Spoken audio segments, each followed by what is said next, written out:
our group will talk about the global dog care markets. And in the recent year, the global dog care market has rapidly developing one of the those most significant markets in the global pet market. And with the economic growth and political encouragement, more and more people tend to believe that the dogs are cute and loyalty.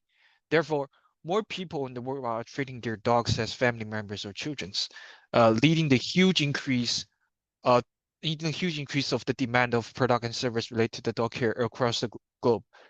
According to the performance of the dog care market, the market is expected to continually to rise strong in the future and probably reaching a market value around 7,000 millions of dollars by the end of 2026. Next page, please.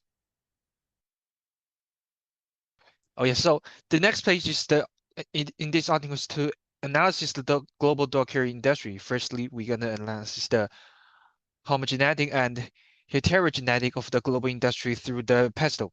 Secondly, we're going to compare the heterogeneity of the countries represented by two regions through the Porter-Steinman model. Moreover, we're going to analyze the global industry through the Porter Five Forces to identify the issues facing in the industry as a whole. Ultimately, the recommendations and conclusions we gave. And next part should be Xiaoyang He to give the present, please. Okay, let's look at the slides. Here is the past analysis of dog care markets. Firstly, it's about political factors. Many governments have strict regulations for pet products, grooming, and healthcare services. More and more rules will vary by countries, but the target is to meet safety standards are set. There are also animal welfare and urban policies which affect this industry. For example, the UK's Animals Welfare Act requires proper diet, environment, and treatment for pets and the food. And the Drug Administration in the US regulates the ingredients and labeling of dog food and treats, ensuring they meet safety standards. Secondly, in terms of economic factors, disposable income is highly related to the demand of dog care products and services. People with high income tend to spend more on the pets. Economic growth trends can also affect it. For example, when economy is booming, customers have stronger capability and higher bargaining powers to pick the products they preferred. In addition, growing middle classes in emerging markets has boosting demand. Next page, please. And thirdly is about social factors. People are starting to treat pets as family members increasingly, leading to higher demand for quality products.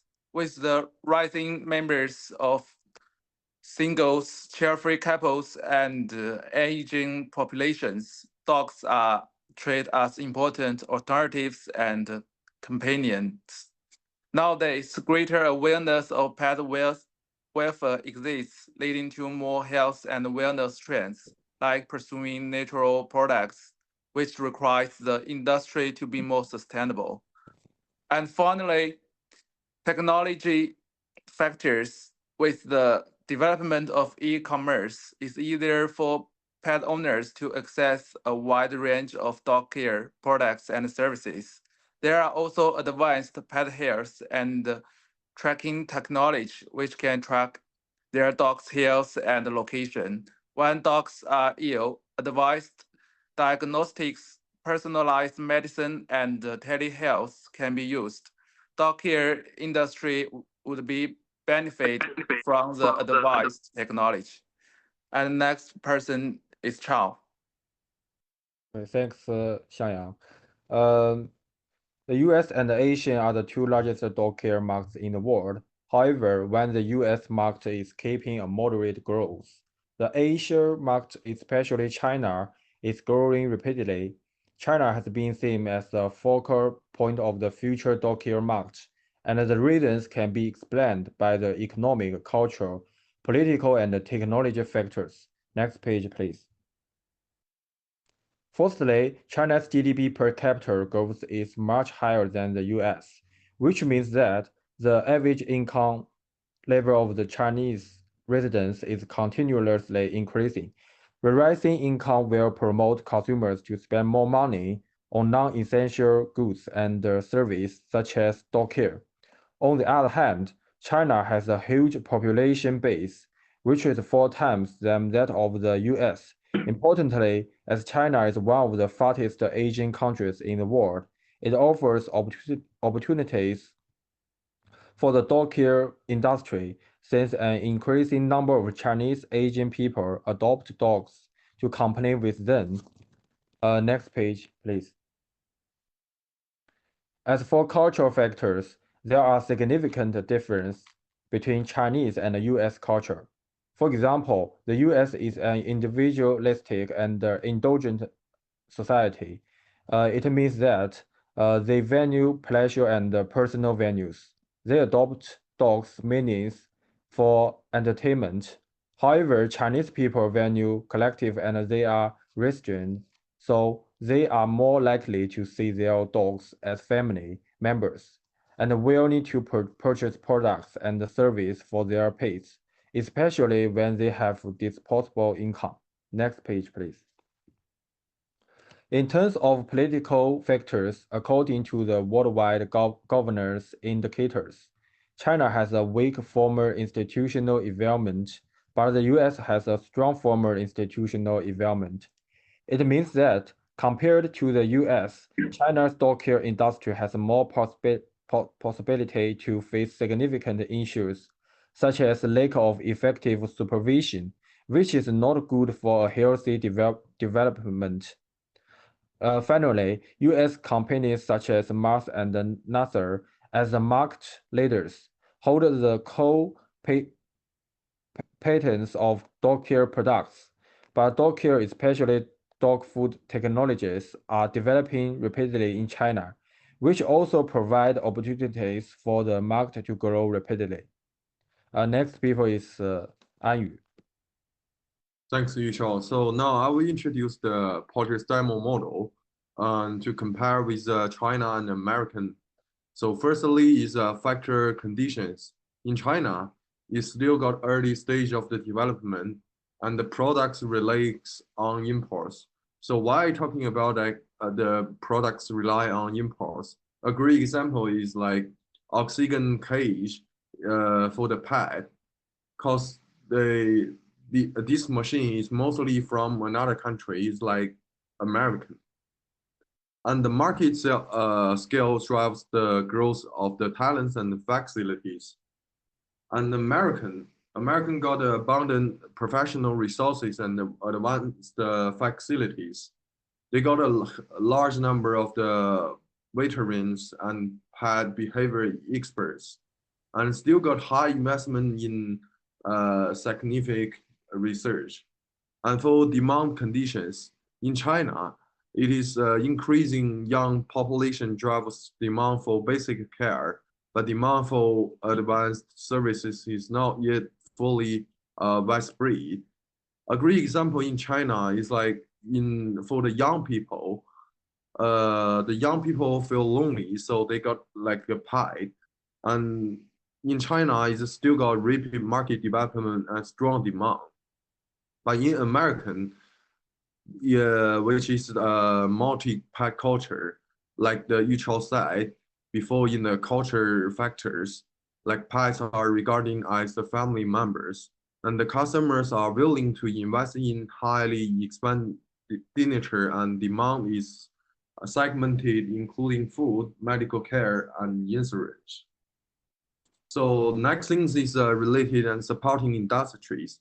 So in China, the high-end medical equipment and food really on imports, like what I might say before, and will development in e-commerce and logistics have driving the rapid promotion of the pet products.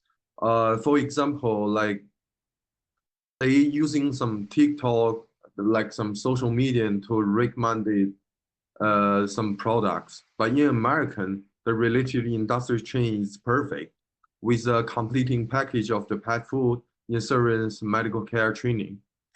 And the strategy what China use is China is got less investment in R&D and innovation. The population, the popularity of the e-commerce has led to the rise of the local brands and rapid market expansion satisfy prices for. A great brand for the pet products is a foodie in China. And in American, they still got competition and like films adopt different differentiation strategies and to enhance the high quality and innovation, and the market is highly competitive with the local and international brands.